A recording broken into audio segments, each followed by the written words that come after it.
My daughter-in-law tried to steal my late husband's company just 3 days after his funeral. I pretended not to notice when she slid the transfer papers across the conference table. But when the DNA test was finally opened, the entire room went silent. What happened next changed our family forever. I'm glad you're here.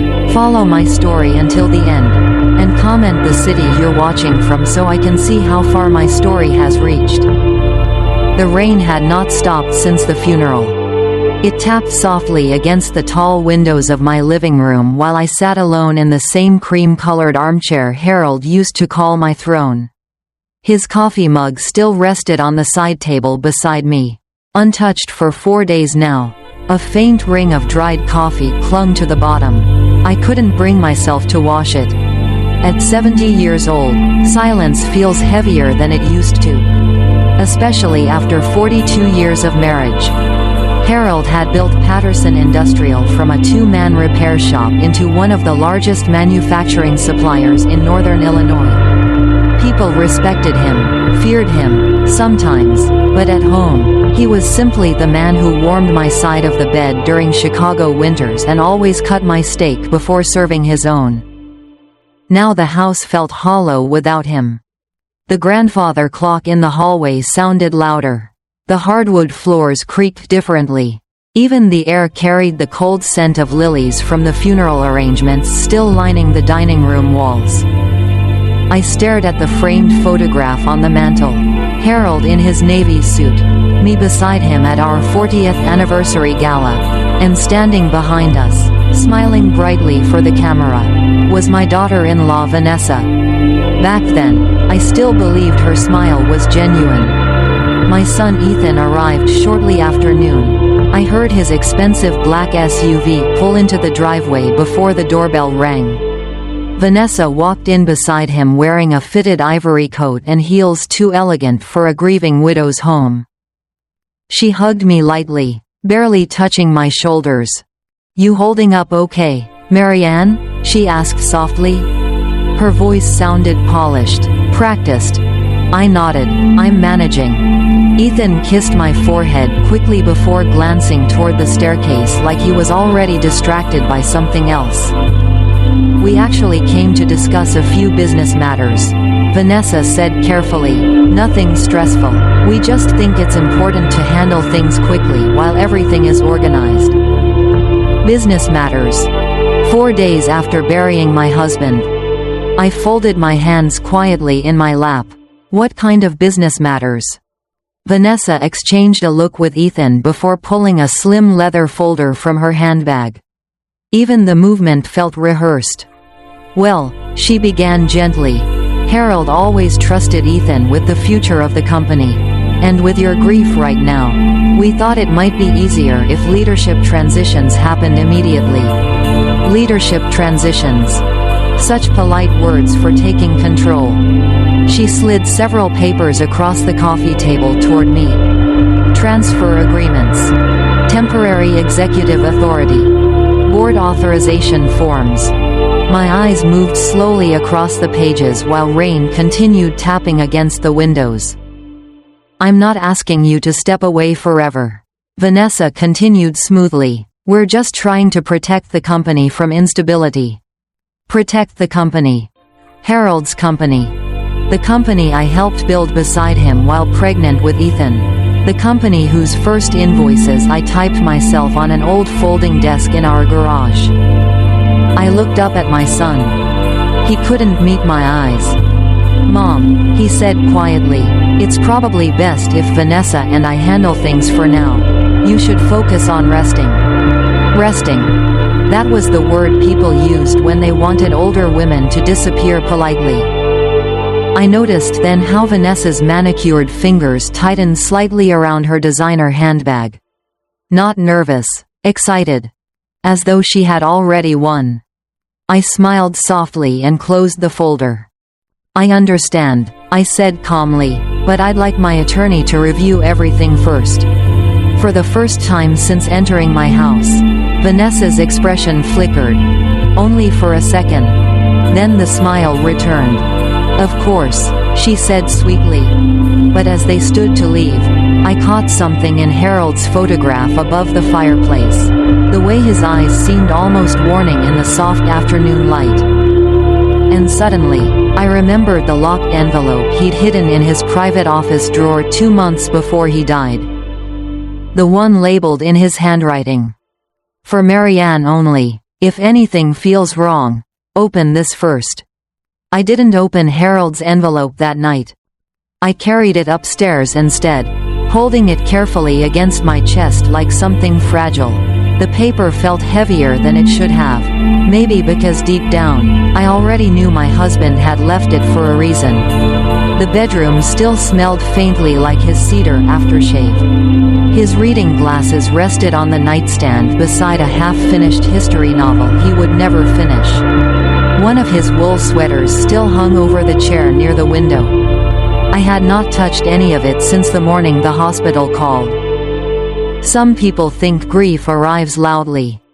For me, it arrived quietly. In untouched pillows, in empty closets, in hearing only one heartbeat at night instead of two. I sat on the edge of our bed and stared at the envelope in my hands. For Marianne only. Harold's handwriting looked steady, deliberate. Outside, rain slid slowly down the bedroom windows while headlights from passing cars flickered across the ceiling. Chicago felt colder after midnight. I finally opened the drawer of Harold's nightstand and placed the envelope inside without reading it. Not yet. I wasn't ready. The next morning, I woke before sunrise out of habit. Harold always started his mornings early. Even after retirement, by 6 o'clock, the kitchen usually smelled like coffee and buttered toast. Now it smelled like silence. I wrapped my cardigan tighter around myself and stood at the stove making oatmeal I barely touched. The local news murmured softly from the television in the living room. But I wasn't listening. My eyes kept drifting toward the driveway. At 8:15, a black sedan pulled up outside the house. Not Ethan. A woman stepped out holding a leather portfolio against her chest. Mid-30s maybe, dark hair pinned neatly back, nervous posture. I almost didn't answer the door. These past few days, people had come constantly, neighbors bringing casseroles, business associates offering condolences, church friends hugging me too long while saying the same tired phrases. But something about this woman felt different. "Mrs. Patterson?" she asked carefully when I opened the door. "Yes? My name is Claire Donovan. I used to work in your husband's private legal department." "Used to." Past tense. She glanced behind me nervously before lowering her voice. "I'm sorry to disturb you so soon after the funeral. But there are things you need to know before your son and daughter-in-law take control of the company." The cold morning air suddenly felt sharper against my skin. I stepped aside slowly. "You should come in." Claire sat stiffly at the edge of my dining room chair while I poured coffee neither of us drank. Her hands trembled slightly around the ceramic mug. "I resigned 3 months ago," she said quietly, "after your husband hired an outside laboratory." I frowned. "Laboratory?" She nodded. "At first I thought it involved a corporate investigation. Fraud maybe, but then I saw the files." She slid a sealed manila folder onto the dining room table. My stomach tightened instantly. Harold instructed me personally that if anything happened to him, I was to bring this directly to you. No one else. I looked down at the folder but didn't touch it. The grandfather clock ticked loudly somewhere behind us. "What's inside?" I asked. Claire hesitated. Then very softly, she said the words that changed everything. "A DNA test involving your grandson, Oliver." For a moment, I honestly thought I had misunderstood her. My grandson? Little Oliver with Harold's dark hair and Ethan's smile. The little boy who used to fall asleep in Harold's office chair while waiting for his father after board meetings. "That can't be right," I whispered. Claire swallowed hard. "Your husband discovered irregularities nearly a year ago. Financial transfers. Legal document requests. Vanessa was pressuring him to restructure company ownership through Ethan and Oliver. My chest began tightening slowly. She wanted permanent access through inheritance lines. Claire continued carefully, but your husband became suspicious. I stared at the folder while sunlight slowly crept across the dining room table. Somewhere upstairs, the old pipes groaned softly inside the walls of the house Harold built for me 40 years ago. And for the first time since his death, grief began turning into something colder. Something sharper. Because suddenly, Harold's warning made perfect sense. If anything feels wrong, open this first. I could not bring myself to open the folder immediately. Instead, I sat there staring at it while Claire remained silent across the dining room table. The morning light had shifted now, stretching pale gold across the hardwood floors Harold refinished himself 20 years ago. My hands felt cold. Not shaky. Cold. There must be some mistake.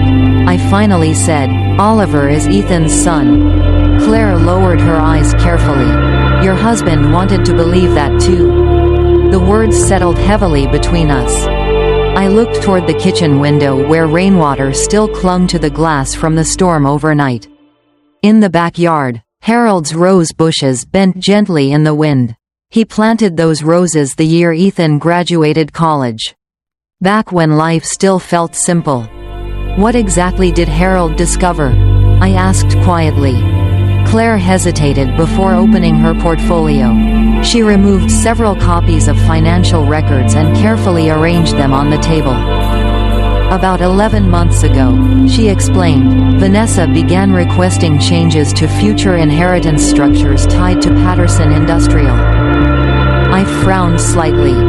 She wanted Oliver added as a controlling beneficiary under specific trust clauses. Your husband found the timing unusual. Harold had always been careful with paperwork. Meticulous. Even, he reviewed every contract twice. Sometimes 3 times. At the time, I thought it was simply part of being successful. Now I wondered what else he had noticed long before I did. Claire slid another document toward me. Private payments. Large ones.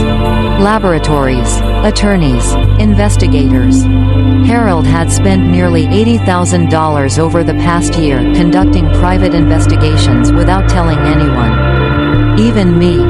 A strange ache spread slowly through my chest. Not anger. Sadness. Because suddenly I understood how alone my husband must have felt carrying all of this by himself. He didn't want to hurt Ethan, Claire said softly, almost as if reading my thoughts. That's why he kept delaying final action. I closed my eyes briefly. That sounded exactly like Harold. Protect the family first, carry the burden quietly. Even when it destroyed him.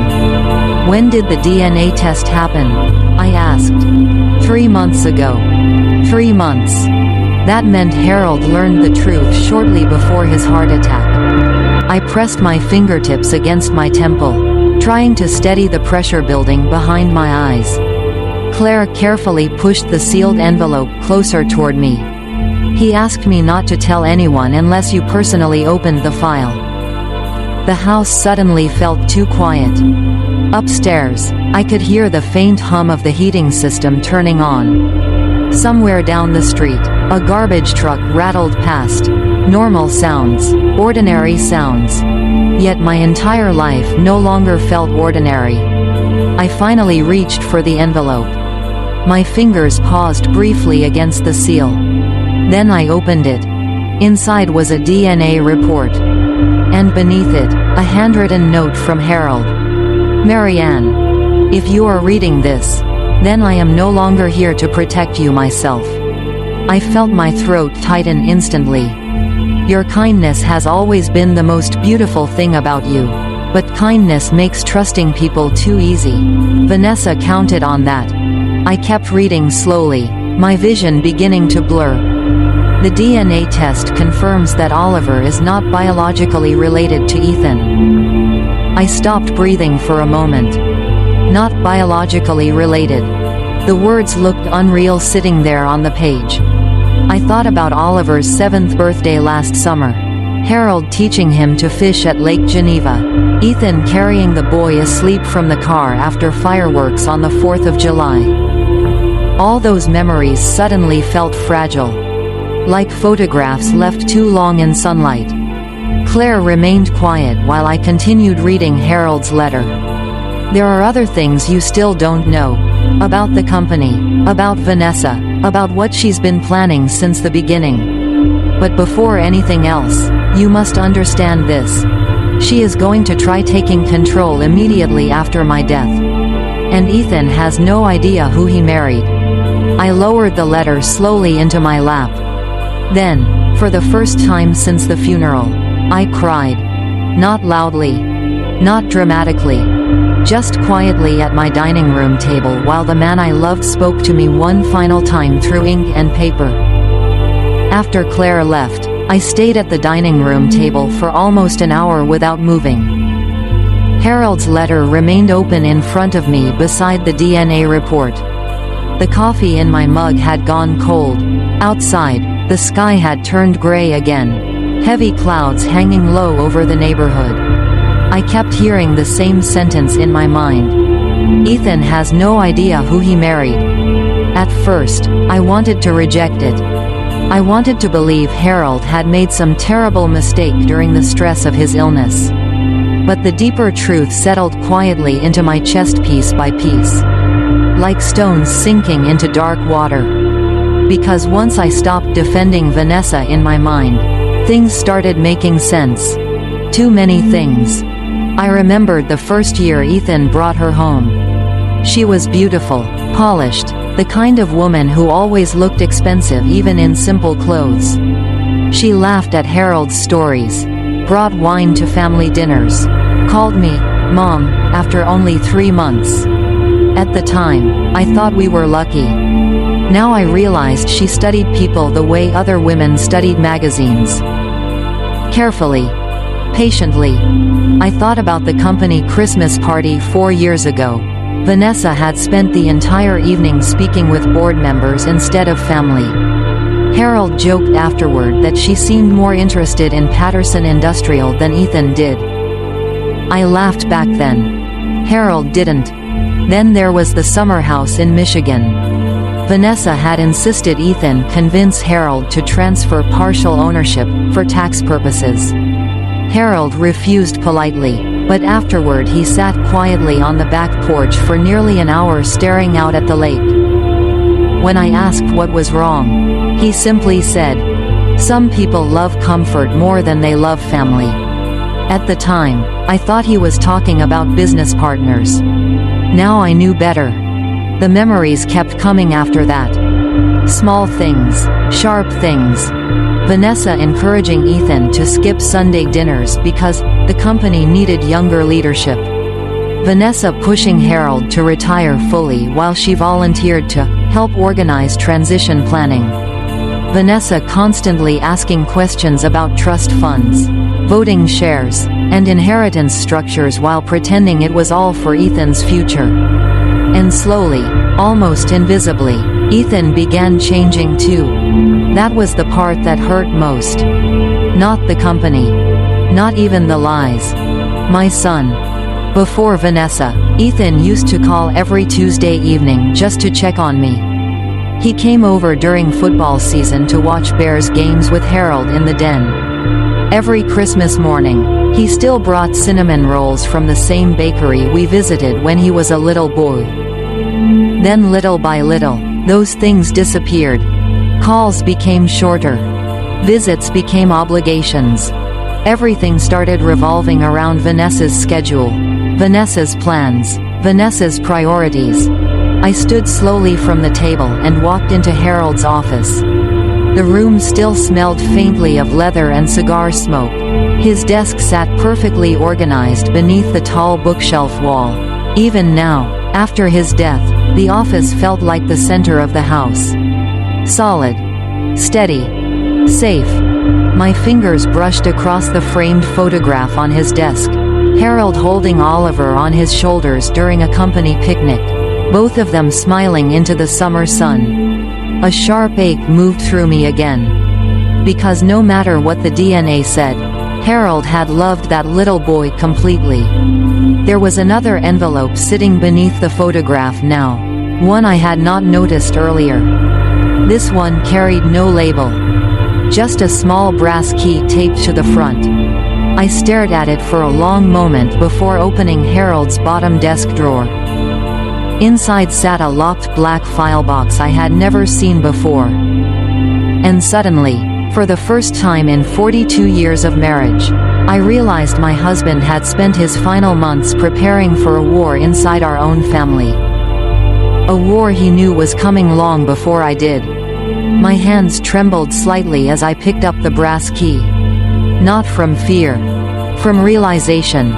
Harold had hidden an entire part of his life from me during his final months. And somehow, I understood why. If he had told me everything back then, I would have confronted Ethan immediately. I would have demanded answers. I would have tried to fix things before understanding how deep the damage truly went. Harold knew me too well. The black file box sat heavily inside the drawer like something waiting patiently to be discovered. I slid the key into the lock and turned it slowly. The click sounded louder than it should have. Inside were neatly organized folders divided by dates and labels written in Harold's handwriting. Financial transfers, private investigations, board communications, legal contingencies. I lowered myself carefully into Harold's leather chair and opened the first folder. Bank statements. Wire transfers. Dozens of them. Some were tied to company accounts I recognized immediately. Others led to consulting firms and shell corporations I had never heard of before. Several transfers were signed electronically under Ethan's authorization. But the receiving accounts all traced back to Vanessa. My stomach tightened. Not because of the money. Because Ethan clearly had no idea. The signatures were rushed, careless, the kind Ethan used automatically whenever Vanessa handed him paperwork during busy days at the office. I could almost picture it. Just sign here, honey.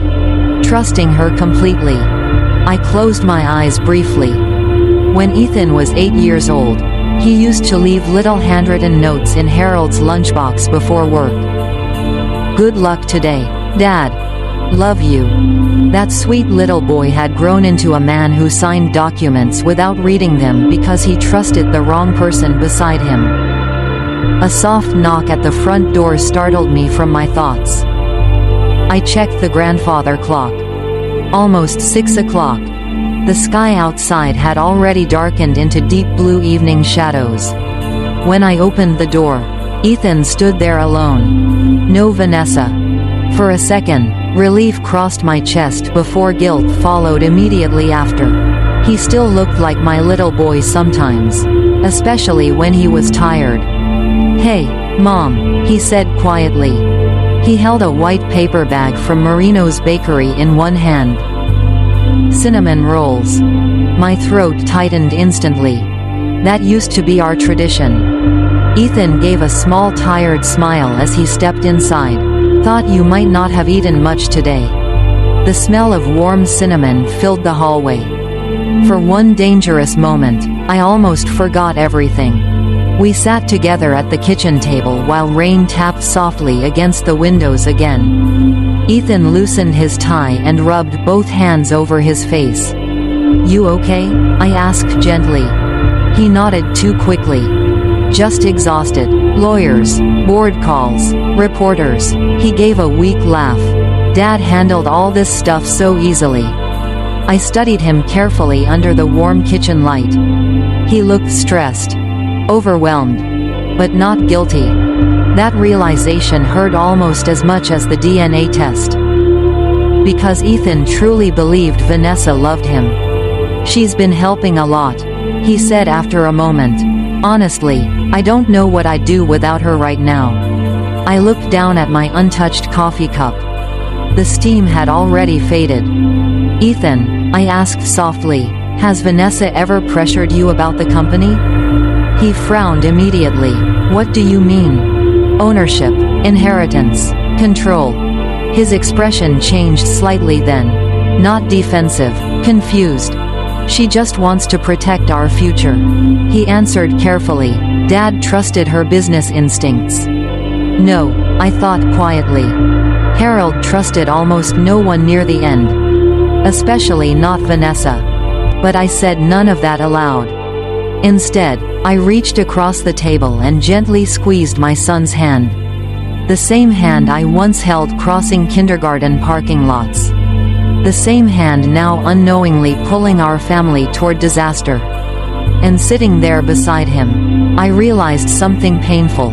If I exposed the truth, I would not only destroy Vanessa, I might destroy Ethan too. After Ethan left that night, I locked the front door and stood there for a long moment with my hand resting against the cold brass handle. The house felt different now. Not emptier. Sharper.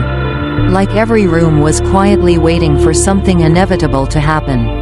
I walked back into Harold's office carrying the untouched box of cinnamon rolls Ethan had brought. The smell reminded me too much of happier years, so I placed the box in the kitchen without opening it. Then I sat down at Harold's desk again. The black file box remained open beneath the lamplight. Outside, the rain had finally stopped. Water dripped softly from the gutters while distant traffic hummed somewhere beyond the neighborhood. It was nearly midnight, but I no longer felt tired. I opened the folder labeled Legal Contingencies. Inside were copies of corporate bylaws, trust amendments, and handwritten notes from Harold's attorney. Several pages had yellow sticky tabs attached to them. One note immediately caught my attention. If Vanessa pushes for emergency transfer authority, delay everything. I swallowed slowly. Harold knew exactly what she would try. There was another document underneath. A private memorandum from the company's senior legal counsel. My eyes moved carefully across the page. In the event of Harold Patterson's death, temporary voting control of Patterson Industrial defaults to Marianne Patterson unless voluntarily surrendered in writing. I stared at the sentence twice to make sure I understood it correctly. Me. Not Ethan. Not the board. Me. A strange calm settled over me then. For days, Vanessa had treated me like a grieving old woman too fragile to understand business matters. Ethan kept telling me to rest, to let them handle things. Meanwhile, Harold had quietly placed the entire company in my hands. I leaned back slowly in the leather chair. The office suddenly felt less intimidating.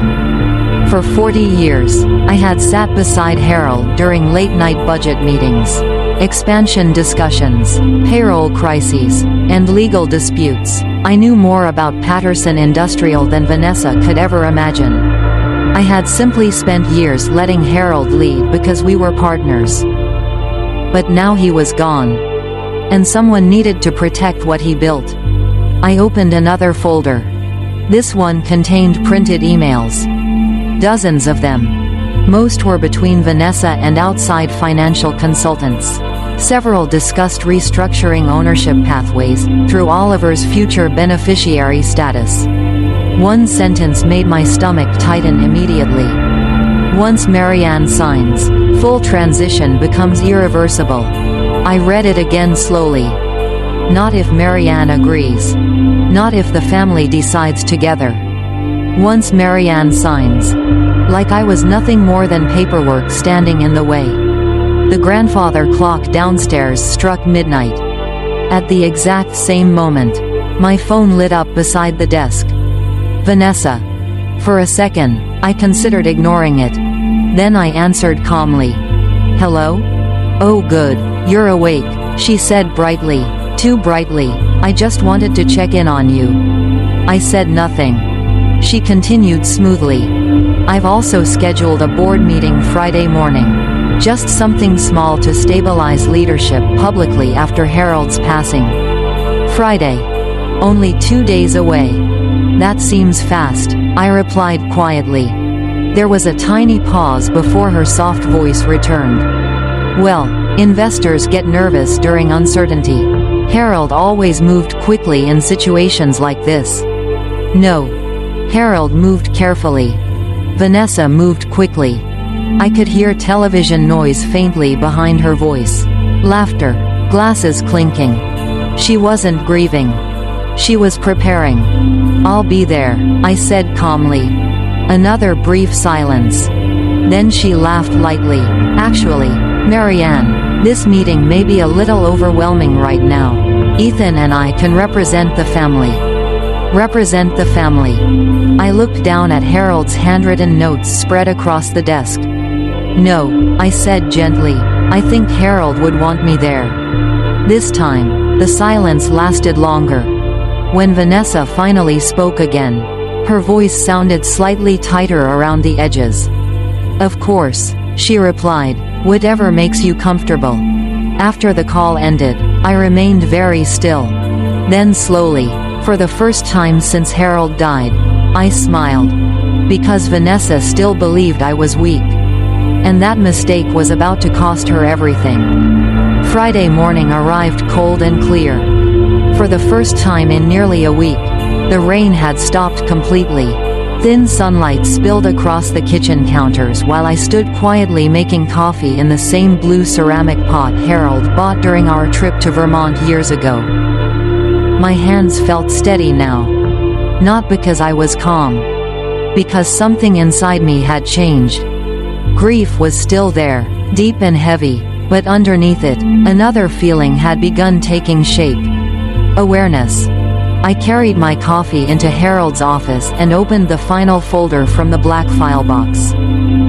Board authorization, emergency succession procedures. Attached beneath it was a handwritten note from Harold. If they pressure you publicly, don't argue, let them underestimate you. I almost smiled reading it. Even now, my husband knew exactly how people saw me. The quiet wife, the older woman standing politely beside the powerful man. Most people never noticed I had spent 40 years listening carefully in every room Harold entered. At 9 o'clock sharp, a black town car arrived to take me downtown to Patterson Industrial Headquarters. The city looked different through the tinted window that morning. Chicago's streets buzzed with normal life, people carrying coffees, taxis honking, businessmen rushing through crosswalks. Meanwhile, my family was quietly collapsing beneath the surface. The company tower stood tall against the gray skyline, all steel and dark glass. Harold used to joke that the building looked too cold for a family business. Now it fit perfectly. The lobby felt strangely quiet when I entered. Several employees immediately straightened in surprise. Mrs. Patterson. Good morning, ma'am. I noticed the expressions quickly. Sympathy. Confusion. Nervousness. News traveled fast inside corporate buildings. Vanessa was already waiting near the elevator wearing a cream-colored designer suit with gold buttons. Perfect makeup, perfect posture, perfect smile. Too perfect. There you are, she said warmly, air kissing my cheek. I wasn't sure you'd feel up to coming. I returned the smile politely. I'm stronger than I look. For the smallest moment, her eyes sharpened. Then the smile returned again. The executive conference room sat on the 32nd floor overlooking Lake Michigan. Harold loved that view. He once told me it reminded him how small pride looked from high enough above the ground. Inside, nearly the entire senior board had gathered already. Attorneys, financial officers, longtime executives who had worked beside Harold for decades. Ethan stood near the windows flipping nervously through paperwork while Vanessa moved comfortably around the room greeting people like she already belonged at the head of the table. When Ethan saw me, relief crossed his face. "Mom," he said quietly, pulling out a chair for me beside him. Vanessa noticed immediately. A tiny crack in her composure. Interesting. The meeting began 10 minutes later. One of the corporate attorneys cleared his throat and opened a presentation regarding leadership continuity during transition. Everything sounded polished, carefully rehearsed. Vanessa spoke often. Ethan barely spoke at all. I listened quietly while documents were distributed around the room. Temporary authority requests, executive restructuring proposals, voting adjustments. Then finally, the attorney slid one final folder toward me. "Mrs. Patterson," he said carefully, "these signatures would allow operational authority to transfer smoothly to Ethan Patterson as acting CEO. Not Vanessa. Ethan. Smart." She was hiding behind my son. I opened the folder slowly while the room watched. And there it was, buried deep within the legal language. Irrevocable spousal proxy authority. Vanessa's real target. Once Ethan signed control, she would control Ethan. I closed the folder gently. "I won't be signing today," I said calmly. The room went silent. Vanessa blinked once. "Marianne, this is only temporary." "I'm sure it is," I replied softly, "which means waiting a few more days shouldn't concern anyone." The attorney shifted uncomfortably. Ethan looked confused. But Vanessa looked afraid for the first time. And that was when I finally understood something important. She didn't just want the company. She needed it. The meeting ended 20 minutes later. But the tension followed us out of the conference room like smoke. Nobody argued with me directly. That surprised Vanessa more than anything. The board members respected Harold too much to openly challenge his widow only days after the funeral. Still, I noticed the looks passing quietly between them as papers were gathered and laptops closed. Uncertainty made powerful people nervous. And Vanessa hated uncertainty. Ethan walked beside me toward the elevator while Vanessa stayed behind speaking urgently with two attorneys near the windows. Even from across the room, I could tell her smile was strained now. "She's just trying to help," Ethan said quietly once the elevator doors closed. I kept my eyes forward. "I know you believe that." He exhaled heavily. "Mom, the company needs direction right now. Investors are already asking questions. Then the company will get direction," I answered calmly. The elevator descended in silence after that. When we reached the lobby, Ethan touched my arm gently before I could leave. "You're not upset with me, are you?" That question nearly broke my heart. Because he sounded like a little boy again. I looked at my son carefully. The dark circles under his eyes. The nervous way he adjusted his tie. Harold's face looking back at me through tired older features. "You've been under a lot of pressure," I said softly. Relief immediately crossed his expression. "Vanessa's been handling most of it," he admitted. "Honestly, I don't even know half of what she's coordinating anymore." There it was. Not arrogance. Dependence. Vanessa hadn't manipulated Ethan through force. She had simply made herself indispensable. I squeezed his hand gently before stepping toward the waiting town car outside. The wind coming off Lake Michigan felt sharp against my face. Chicago traffic crawled through the afternoon while office workers hurried along sidewalks carrying briefcases and paper coffee cups. Normal life continued, even while mine quietly unraveled. Back home, I returned directly to Harold's office. For the first time since his death, I locked the door behind me. Then I picked up the phone and called the number attached to one of Harold's handwritten notes. Richard Levin answered on the second ring. "Marianne," he said immediately, sounding unsurprised. "I was wondering when you'd call." Richard had been Harold's personal attorney for nearly 30 years. He knew where every financial structure was buried because he helped build most of them. "I need the truth," I told him quietly. There was a long pause. Then he said something that made my stomach tighten again. Your husband was preparing to remove Ethan completely from executive succession before he died. I sat down slowly behind Harold's desk. What? Not because he stopped loving him, Richard clarified gently, because he believed Ethan was being manipulated. The office suddenly felt colder. Richard continued carefully. Harold discovered unauthorized financial movements tied to Vanessa over a year ago. He feared Patterson Industrial would eventually be dismantled asset by asset once control transferred. I closed my eyes briefly. Harold saw everything, even while pretending not to. There's more, Richard said quietly. Your husband created emergency protections before his surgery. Surgery? He never told you? My chest tightened instantly. Harold's final heart procedure, the one doctors insisted was routine. No, I whispered. Richard sighed softly. He was afraid you'd worry. That sounded exactly like Harold. Always protecting everyone else first. He transferred majority controlling authority into a private family trust. Richard continued, one that cannot legally be altered without your direct approval. I looked slowly toward the framed family photograph sitting on Harold's bookshelf. Vanessa smiling brightly beside Ethan. Already planning her future. She doesn't know that, does she? I asked quietly. No, Richard replied, and based on what happened at today's meeting, she clearly believes you're still vulnerable. I stared out the office window as evening sunlight faded across the yard. Then very calmly, I asked the question I had been avoiding since opening the DNA report.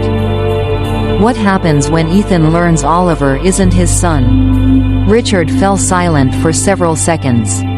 When he finally answered, his voice sounded heavy. Marianne, your husband believed that moment would destroy him. And deep down, I knew Harold was probably right. 3 days later, Vanessa invited the entire family to dinner. Not a casual dinner. A performance. She chose an expensive steakhouse overlooking the Chicago River. The kind with low golden lighting and waiters who refilled water glasses before they were half empty. Harold used to hate places like that. He said real success never needed to announce itself so loudly. Still, Vanessa arrived dressed like she owned the building. A white silk blouse, diamond earrings, her hair perfectly styled.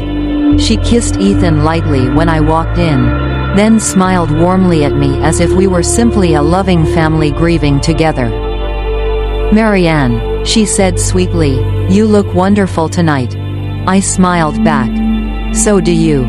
The table was already crowded when I arrived. 2 board members. Their wives. Ethan. Vanessa. Even little Oliver sat coloring quietly beside his father, completely unaware of the storm surrounding him. That was the hardest part of all this. The child was innocent. No DNA test could change that.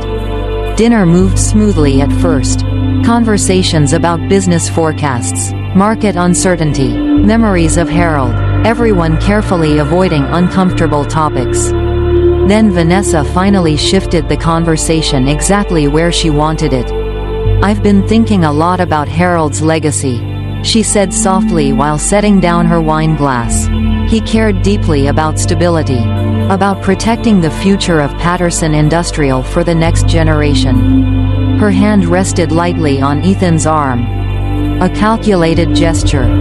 One of the board members nodded politely. Harold definitely believed in family continuity. Vanessa smiled modestly. That's why Ethan and I are prepared to fully step in together. Together. Not Ethan alone. I noticed Richard Levin watching quietly from across the table. He had arrived 10 minutes late at my request. Pretending coincidence. Vanessa continued smoothly. We're hoping Marianne will feel comfortable finalizing the transition documents this week. There it was. Public pressure. Exactly like Harold predicted. All eyes slowly moved toward me. Even Ethan looked uneasy now. I folded my napkin carefully onto my lap before answering. I've actually spent the week reviewing several financial concerns first. Vanessa's smile barely moved. What kind of concerns? I took a small sip of water.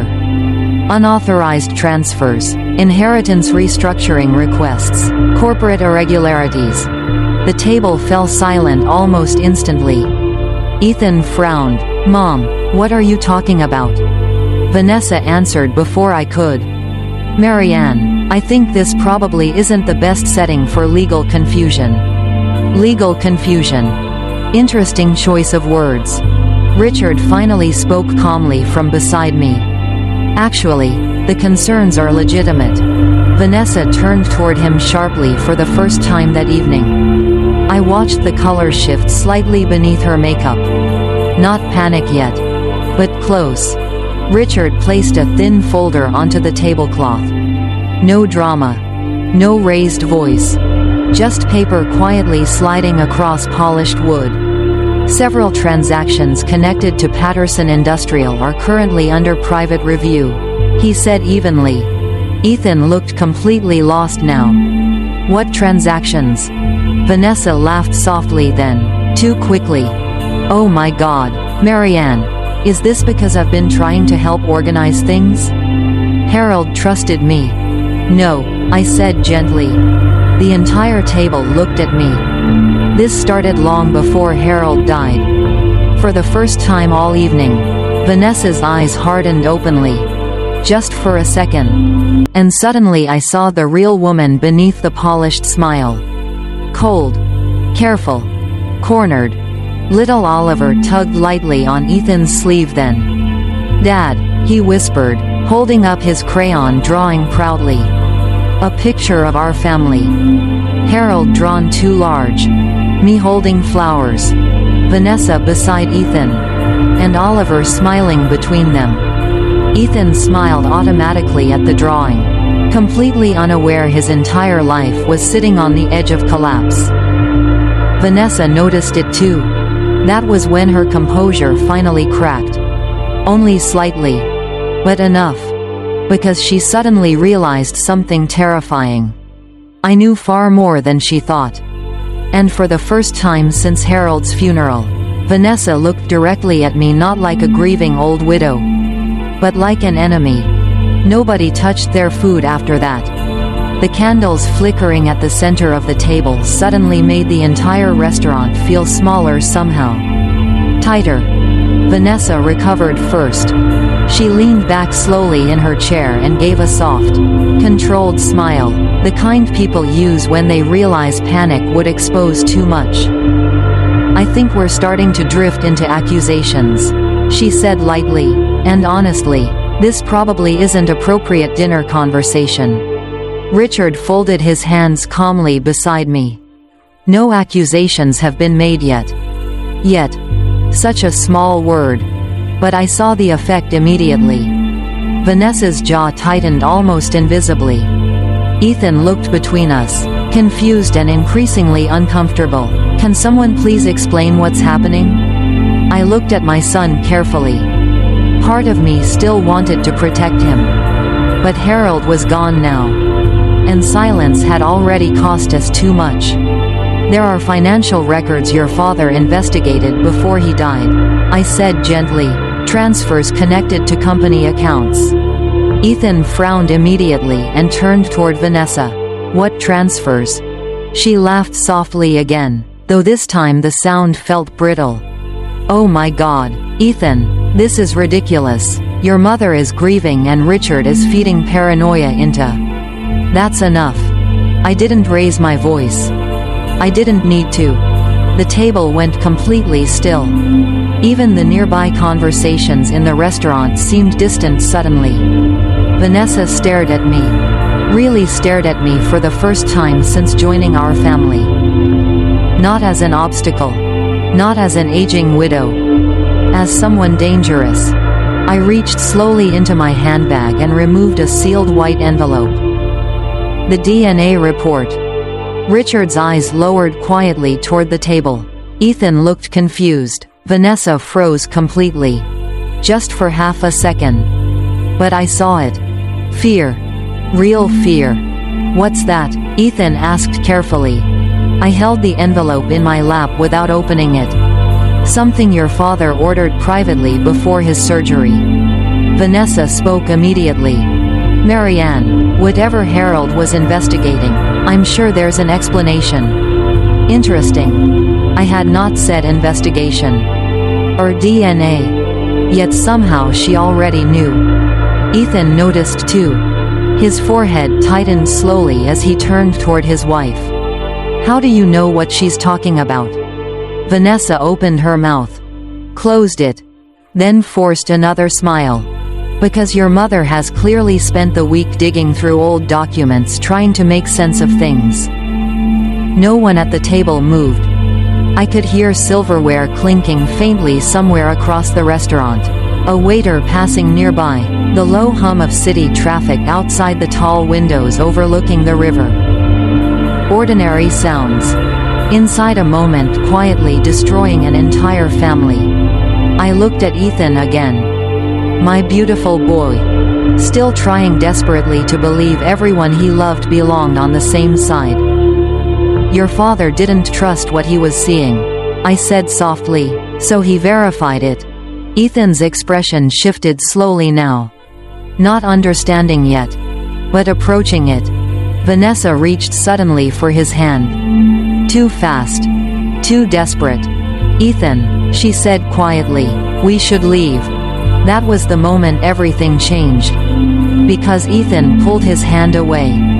Not dramatically. Just slowly. Confusion had finally become suspicion. "Leave?" he repeated carefully. "Why would we leave?" Vanessa looked at me then. And all the softness disappeared from her face. No warmth. No charm. No polished mask. Only calculation. She knew the truth was seconds away now. I placed the envelope carefully onto the white tablecloth between us. Nobody touched it. Not even me. "I didn't come tonight to humiliate anyone," I said quietly. "I came because Harold deserved honesty before people started tearing apart what he spent his life building." Vanessa's breathing had become shallow now. Ethan noticed that too.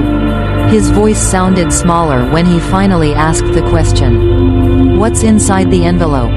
I looked at him for a long moment before answering. Then softly, gently, like a mother trying not to break her own child's heart, I said, "A DNA test involving Oliver." And the moment those words left my mouth, Vanessa went pale. Ethan stared at the envelope like it might explode if he touched it. Nobody at the table spoke. Vanessa's face had lost all color now. Even beneath the warm restaurant lighting, I could see panic spreading slowly across her expression. Her fingers tightened around the stem of her wine glass so hard I thought it might crack. "Mom," Ethan said quietly, "what does Oliver have to do with any of this?" His voice sounded fragile. "You never stop recognizing your child's pain, no matter how old they become." I looked down briefly at the sealed report resting between us. Then back at Ethan. "Your father believed someone was manipulating inheritance structures through Oliver," I said carefully, "before changing the company trust. He requested verification." Vanessa pushed back from the table suddenly. "This is insane. Too loud. Too fast." Several nearby diners glanced toward us before quickly looking away again. Richard remained calm beside me. "Sit down, Vanessa. I will not sit here while this family attacks me over some private test Harold had no right to order." There. The mistake. Not, "What test?" Not, "This can't be real." She already knew exactly what was inside the envelope. Ethan noticed too. I saw the realization move slowly across his face like a shadow crossing water. "You knew," he whispered. Vanessa turned toward him immediately. "Ethan, listen to me. You knew," he repeated again, louder this time. Little Oliver looked up from his drawing then, confused by the tension in his parents' voices. That broke something inside me. Because none of this was his fault. Not one part of it. I reached across the table and gently slid the crayons back toward him. "Why don't you finish your picture for Grandma, sweetheart?" He nodded quietly. Children always sense when adults are falling apart. Vanessa looked trapped now, her breathing uneven, her perfect composure gone completely. Finally, Ethan reached for the envelope himself. Slowly. Like he already feared what waited inside. "Don't," Vanessa whispered. He froze. The entire table froze with him. And in that moment, her silence confirmed everything before the envelope was even opened. Ethan looked at his wife as though seeing her clearly for the first time in years. Not lovingly. Not angrily. Just stunned. "How long?" he asked softly. Vanessa's eyes filled instantly. "I never wanted this to happen like this." Not denial. Not innocence. A confession wrapped inside fear. Ethan leaned back slowly in his chair. His face looked pale now too. Empty somehow. "When?" he asked again. Vanessa lowered her eyes. "It was before our wedding," she whispered. The words hit Ethan harder than shouting ever could. I watched my son stop breathing for a second. 7 years. An entire marriage built on something false. Richard quietly placed his hand over the envelope before Ethan could open it fully. "You do not need to read the report tonight," he said gently. But Ethan shook his head slowly. "Yes," he whispered, "I do." His hands trembled as he opened the seal. Paper unfolded softly beneath the restaurant lights. Then silence. Real silence this time. No movement. No silverware. No pretending. I watched Ethan's eyes move across the page once. Then again. His shoulders collapsed slowly afterward, like something inside him had finally given way. Vanessa began crying quietly beside him. But Ethan never looked at her. Not once. Instead, he stared down at the little crayon drawing Oliver had left beside his plate. A family picture. One built on trust. One that no longer existed. Then finally, my son looked up at me with tears standing in his eyes and asked the question I had feared most from the very beginning. Did Dad know the whole time? Ethan did not come to the house for almost 2 weeks after that dinner. Neither did Vanessa. Chicago moved quietly into early autumn while my family fell apart behind closed doors. The newspapers never learned the real story. Officially, Patterson Industrial announced a temporary leadership restructuring following Harold's passing. Vanessa's name disappeared from every company document within days. No public scandal. No dramatic courtroom scenes. Harold would have wanted it that way. Still, silence does not protect people from heartbreak. Especially not a son discovering his entire marriage was built on lies. I spent most mornings in Harold's office after that, not because I wanted power, but because the company needed someone steady while everything settled. And strangely enough, I found comfort there. The smell of old leather books. The sound of typing in the outer offices. The sunlight falling across Harold's desk every afternoon around 3 o'clock exactly the same way it had for decades. Some days I could almost hear his voice beside me. Slow down. Read everything twice. Trust actions, not charm. One Thursday evening, Ethan finally came home. Not to the company.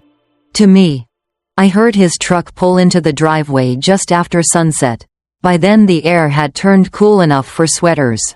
And the maple trees along our street had started changing color. When I opened the front door, my son looked older. Not physically. Emotionally. Like grief had finally caught up to him all at once. I didn't call first, he said quietly. You never had to. He stepped inside slowly, looking around the house like he hadn't truly seen it in years. Harold's house. Our family home. The place where he learned to walk, learned to ride a bike, learned to become a man. And somewhere along the way, learned to stop paying attention to the people who loved him most. We sat together in the kitchen drinking coffee long after dark, just like we used to before life became so complicated. Finally, Ethan spoke. She admitted everything. I stayed quiet. The affair happened before we got married, he continued, staring into his cup.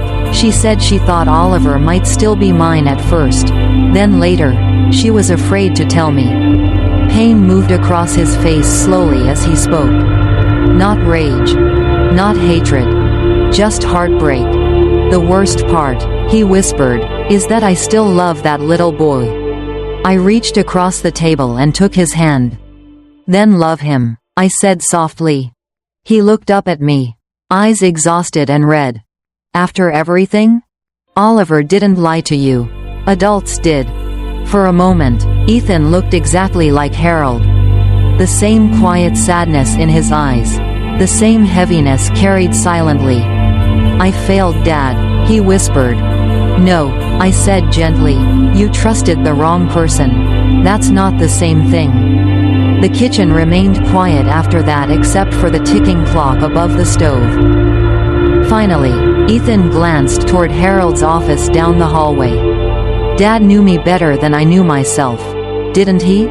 I smiled sadly. He spent his whole life protecting this family. Ethan lowered his eyes. And you? I looked around the kitchen slowly. At the old wooden cabinets Harold built himself. The faded family photos on the refrigerator. The soft light glowing above the stove. Then I thought about the woman I had been just weeks earlier. Quiet. Trusting. Invisible inside my own home. I think, I said softly, your father finally taught me how to protect myself too. Outside, wind moved gently through the autumn trees. And for the first time since Harold died, the house no longer felt hollow. Not because the pain was gone, but because the truth finally was no longer hiding inside it.